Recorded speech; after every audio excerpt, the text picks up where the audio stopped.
Hey everyone, it's Kong, and I'm not sure what it is, but for some reason right now I'm feeling like it might be a good time for me to settle down by the fireside and discuss some of my longer term plans with Langrisser Mobile.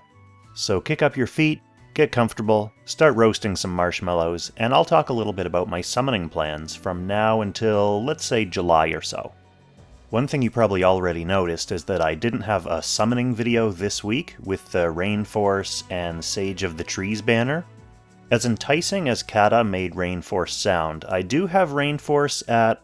Actually, I don't even remember if he's 3 or 4 stars right now, but he's fairly unbuilt. My Sage of the Trees is obviously already 6 stars, and I do use him very frequently in Apex Arena. The reason I don't need to summon on this banner, or don't feel inclined to summon on this banner, is the cost to just potentially get my Rainforce just kickstarted isn't really worth it when I have some banners, really a lot of banners in the future that I want to summon on. The fact that Himiko and Wataru also took me down to almost nothing, that's going to take some recovery. So I'm going to be skipping this one for sure.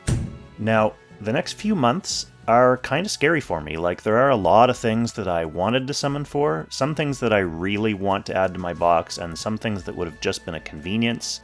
So I'm going to start sorting these characters into must summons, and then I would have liked to have, but probably need to skip categories, so I'll put those buckets up on the screen here. So the next banner coming up is Helena, Ilusha, and Illustrial, and they're not the most famous glory heroes, but they all do specific things very well. I have Helena at 4 stars already. I think I got her to 4 stars when I was summoning for Sage when they first came out. I also have Ilusha and Illustrial at 3 stars each.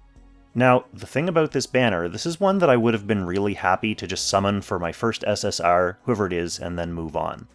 I am planning to start sharding Helena up, because when she gets her unique gear later this year, she becomes very interesting and very powerful, especially in Glory/Empire boxes. So I am going to be working on her, and popping an extra copy of her from this banner would have sped that process up a little bit. Ilusha and Illustrial are characters that I would certainly enjoy using. They fit my box for sure. So getting a copy of them definitely wouldn't hurt. Like, it would just be a good way to kind of add some shards to the mix without having to grind them for an extra couple weeks. Unfortunately, because these are mostly would love to have or would like to have characters, but not characters that I really need to summon, I already have them, so I do have the leisure of using Gates of Fate on them when I want to use them. I'm probably going to have to skip this one just to give myself some more room to recover. The banner after that is the recurring Destiny banner with Elwyn, Leon, and Bernhardt. Now, this is one that I really want to summon on. My Elwyn is already 6 stars, my Leon is 5 stars with 100 out of 150, and my Bernhardt is also 5 stars with 100 out of 150. And pretty much all of those Bernhardt shards come from him showing up as an off banner. And that's really the main reason I left him there, because I knew, as I kept summoning, he was going to be coming along one of these days to finish the job.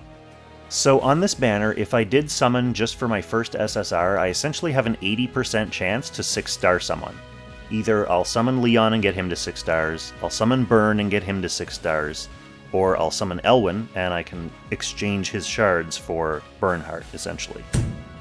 The danger on that banner, because it wouldn't be a Destiny banner for me because I have all 3 of the characters already, is that 20% chance of being an off-banner character. Still, I think that one's probably worth summoning on, or at least doing like 40 and 50 summons just to see if I can get an SSR. If not, the banner after that is the launch of Kruger and Vincent, and I definitely want Kruger. He's a new character that I would love to add to my box. He's quite powerful. I suppose I could wait until that banner comes out, because that and the Burn banner will be overlapping, so I can kind of go back and forth and see what kind of luck I have. In any case, the nice thing about Kruger is he doesn't need Vincent for his bonds, and Vincent is coming back on a Destiny banner later on in the year, I think in September. So as long as I can just pull Kruger from that banner, then I can safely eject and not worry about trying to get both characters. That's really the troublesome part of these 2-character raid-up banners. Of course, now, having said that and committed it to a video, I'm sure I'm going to end up getting Vincent and not Kruger. We'll see how that goes. Anyway, Kruger's the one I want there. The banner after that is an interesting banner. Well, I say interesting, most people might not think this. It has Florentia and Betty. The thing is, I am going to be working on sharding Florentia up to put her in my box, and I'm totally missing Betty. Now, like I said, a lot of people would say that's not necessarily a bad thing, but as a collector, I wouldn't really mind the opportunity to add Betty to my box. So that's another banner where, no matter which character I hit, either it's going to be Florentia that I plan on using, or Betty, who is a collection purposes character. So yeah, that's an 80% chance, basically, of getting someone that I want. Probably going to have to skip this banner, though, just because it's kind of a low priority, depending on my resources. My guess is, since that comes right after Kruger, I'm probably going to have gone ape to try to get Kruger, so I probably won't have enough in the tank to justify spending for, just a random character like that.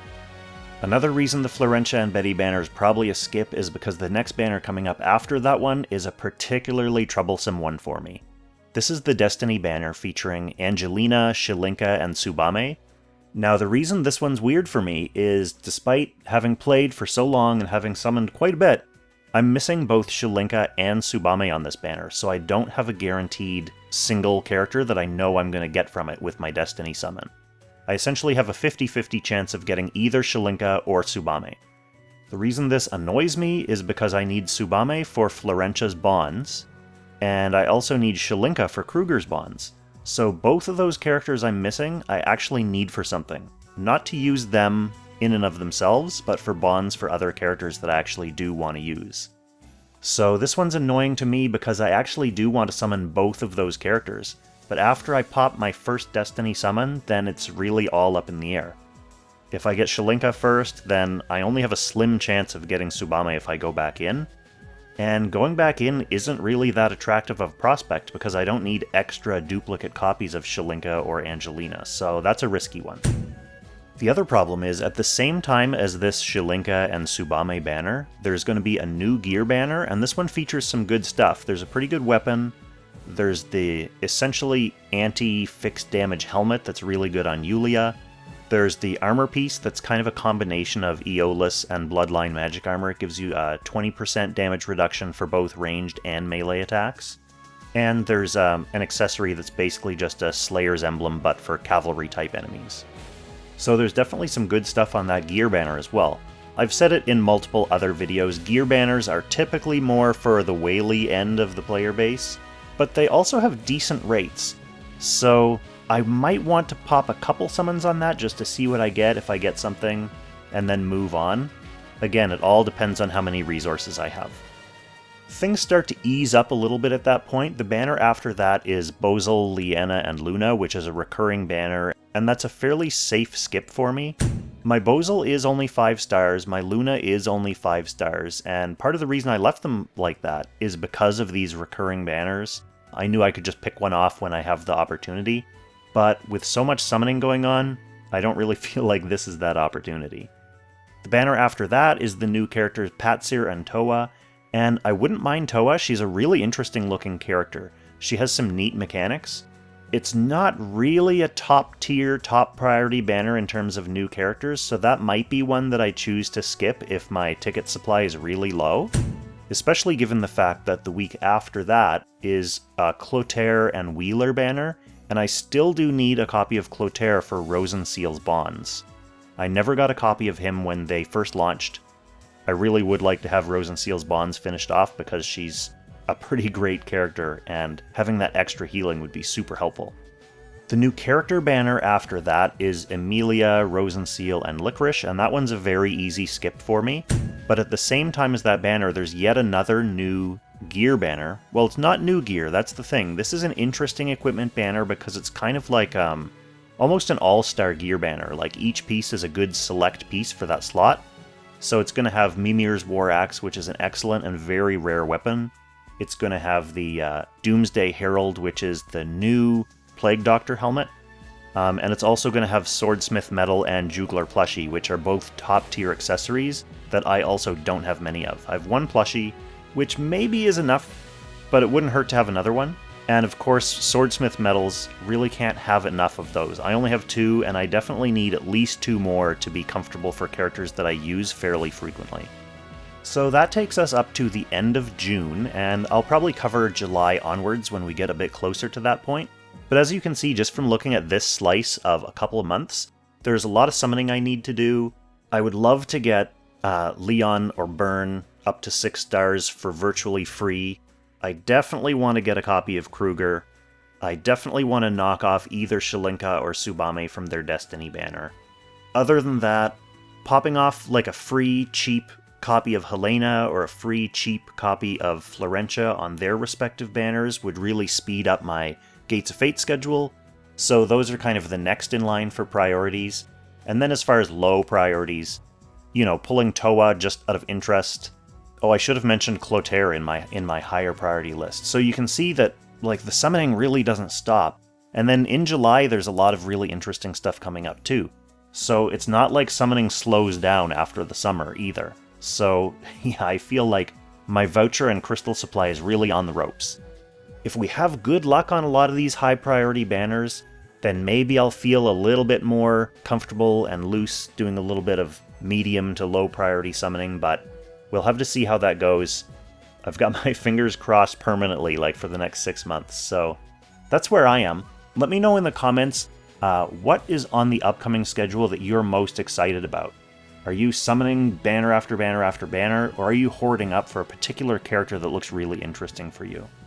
So yeah, let me know in the comments. Drop me a high-level overview of your own summoning plans for the next few months. Hopefully we can all band together and share some sweet luck. Anyway, that's my chat for tonight, so thanks for listening, and happy Langressing, everyone.